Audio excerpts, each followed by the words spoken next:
In today's video, I'm going to teach you how to upload videos to Patreon. Whether you're sharing exclusive content with your supporters or launching a new series, understanding how to effectively upload videos on Patreon is key to engaging with your community. So let's dive into it step by step, ensuring you feel confident managing your content. First, open a web browser and go to Patreon. Once you're there, log into your account. If you're already logged in, you'll find yourself on the creator dashboard. This is your control center for crafting content and engaging with your patrons. To begin a new post, look for the create button or sometimes the plus new post option. Click on one of these to start the process. You'll then be prompted to choose the type of post you want to create. Since we're focusing on video today, select video if you'd like Patreon to host the video directly on their platform.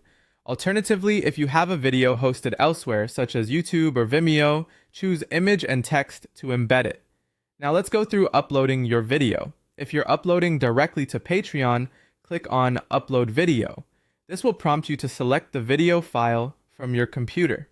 It's recommended to use an MP4 file as it generally uploads smoothly. Depending on the size of your video, it might take a few minutes to upload, so have a bit of patience here. However, if you're embedding a video, you'll need to copy the URL from platforms like YouTube or Vimeo. Then paste the link into the post editor on Patreon. The platform will take care of the embedding automatically, so you don't have to worry about manually adjusting any settings.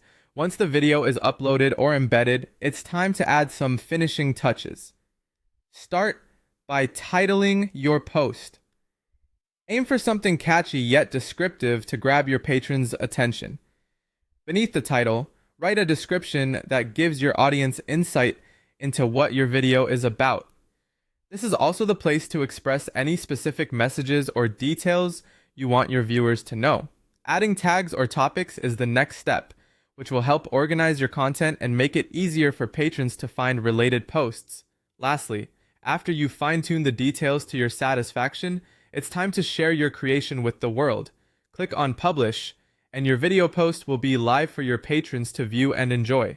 Remember, just because you've published it doesn't mean you can't go back and make edits or updates later on. And there you have it. A simple yet comprehensive guide to uploading videos on Patreon. With these steps, you'll be sharing content with your supportive community in no time. Thank you for joining me today, and here's to your Patreon success.